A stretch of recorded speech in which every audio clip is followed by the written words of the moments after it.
Hello' guys, কি খবৰ? ভালনে? এটা নতুন ভিডিঅ'লৈ পুনৰ আহিলোঁ আৰু আপোনালোকে নাভাবিব দেই মই সদায় খোৱা ভিডিঅ' দি থাকোঁ বুলি। আজি খোৱা ভিডিঅ' দিবলৈ একচুৱেলি বিচৰা নাই। আজি অন্য এটা ভিডিঅ' আপোনালোকক দেখাব বিচাৰিছোঁ আৰু ভিডিঅ'টোত আছে মানে তিনিচুকীয়া চলিয়ানগৰত অনুষ্ঠিত হৈ যোৱা শ্ৰীকৃষ্ণ জন্মাষ্টমীৰ মহামহোৎসৱ। এই অনুষ্ঠানলৈ আমি গৈছিলোঁ, আমাৰ ৰিয়ান আৰু মই। এই শ্ৰীকৃষ্ণ জন্মাষ্টমী মহামহোৎসৱ দুদিনীয়া কাৰ্যসূচী অনুষ্ঠিত হৈছিল যোৱা ইংৰাজী ২৬ আৰু ২৭ আগষ্টত। মই ডিউটিৰ পৰা যোৱাৰ পিছত গধূলি ভাবিলোঁ ৰিয়ানকো অকণমান দেখাই লওঁ এই অনুষ্ঠানটো কেনেকুৱা কি হৈ আছে। তাকে অলপ লৈ আহিলোঁ। বৰ বিশেষ কাৰ্যসূচী নাই যদিও, আৰু লৈ আহিলোঁ। এনেকৈ আমি সোমাই গ'লোঁ ভিতৰলৈ বুলি।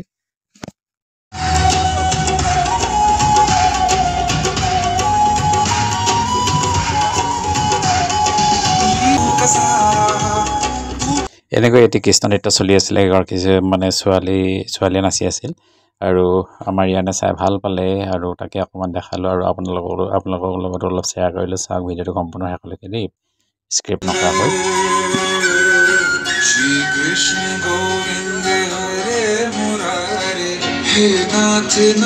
এই অনুষ্ঠানত দৰ্শক যথেষ্ট হৈছিল, একেবাৰেতো কম নহয়।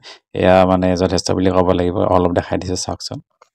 আৰু এই অনুষ্ঠানৰ দিনত হৈ যোৱা যি মানে আৰ্ট অৰ্থাৎ চিত্ৰাংকন প্ৰতিযোগিতা হৈছিল, সেই প্ৰতিযোগিতাৰ প্ৰাইজসমূহ বিতৰণ কৰিব লৈছে। তাকে অকণমান দেখাবলৈ পিছত চাওকচোন আপোনালোকে। হাত চাপৰি দি তেখেতৰ উৎসাহ বৰ্ধিত কৰিব। অধিকাৰ কৰিছে অংকিত পল, দ্বিতীয় কৰিছে অংকিত পল। হে কৃষ্ণ, সকলোৱে হাত চাপৰি দি।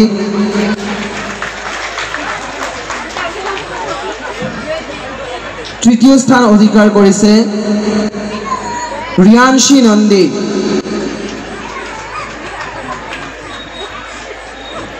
হৰে কৃষ্ণ। চতুৰ্থ স্থান অধিকাৰ কৰিছে গৌৰৱ পাল। সকলোৱে হাত চাপৰি দিব।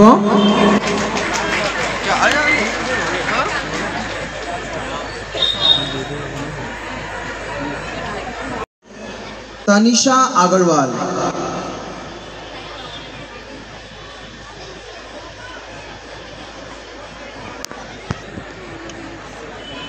অৰ্পিতা চক্ৰৱৰ্তী। সকলোৱে হাত চাপৰি দি আমাৰ কণকণমানি শিশুসকলৰ উৎসাহ বৰ্ধিত কৰে যেন।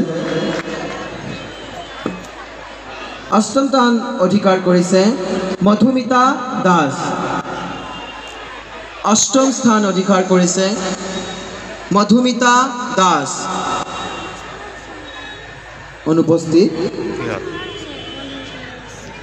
এইফালে ৰিয়ান আৰু মই এখন কিতাপৰ বিপণীলৈ আহিলোঁ আৰু বৰ বিশেষ ডাঙৰ নহয় যদি ইয়াত মানে ধৰ্মীয়মূলক গ্ৰন্থৰ মানে বিক্ৰী কৰি আছে। তাকে অকণমান চাইছোঁ আৰু যিহেতু সকলো বেংগলী ভাষাতে লিখা আছে, কিয়নো বেংগলী ভাষাৰ আমি ভালকৈ বুজি নাপাওঁ, সেয়েহে মানে ল'ব নোৱাৰিলোঁ, তাৰ বাবে চৰি। এনেকৈ কিছু সময় পিছত আমি গুচি আহিলোঁ ঘৰলৈ বুলি, আৰু ঘৰলৈ পোনচাতেই গুচি অহা নাছিলোঁ, কিয়নো ল'ৰাটোৱে অলপ কিবা খাওঁ বুলি ক'লে। সেয়েহে আমি সোমালোঁ এখন বিৰিয়ানী হোটেলত, আৰু এই বিৰিয়ানী লোৱা নাছিলে একচুৱেলি। আমি ল'লোঁ এয়া আপোনাৰ কি ক'ব লাগিব, এয়া চিকেন শৰ্মা ল'লোঁ। আৰু চিকেন শৰ্মা লৈ পেলাই ঘৰলৈ বুলি আমি ৰাওনা হোৱাৰ আগতে অকণমান কেনেকৈ কি বনাইছিলোঁ তাকে অকণমান দেখাওঁ পেলাই চাওকচোন। এয়া চিকেন শৰ্মা কিদৰে বনাইছে।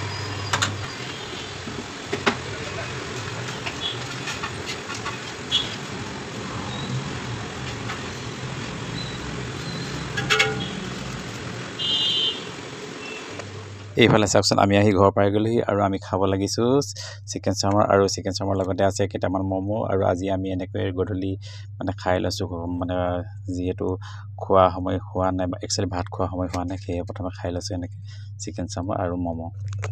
অহ চৰি, একচুৱেলি আমি খাই থকা নাই অৱশ্যে এতিয়ালৈকে। খাবলৈ মানে ল'মহে, এতিয়া আৰম্ভ কৰিমহে। আৰু এয়া খোৱাৰ আগতে দেখাই লৈছিলোঁ অকণমান আপোনালোকক কেনেকৈ কি আনিছিলোঁ।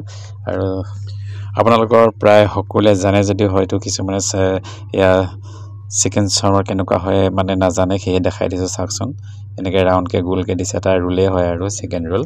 দেখাত কেনেকুৱা লাগিছে বাৰু? দেখাত সুন্দৰ লাগিছে নহয়নে বাৰু? আৰু এয়া মই খাইছোঁ মানে খাওঁ, আৰু খাবলৈ ভালেই লাগিছে, বেয়া লগা নাই কিন্তু দেই। আপোনালোকে কেতিয়াবা সময় পালে বনাই খাই চাব ঘৰতে, বা যদি হোটেলত আহে তেতিয়াও খাব পাৰে এনেকৈ বিৰিয়ানী হোটেলত।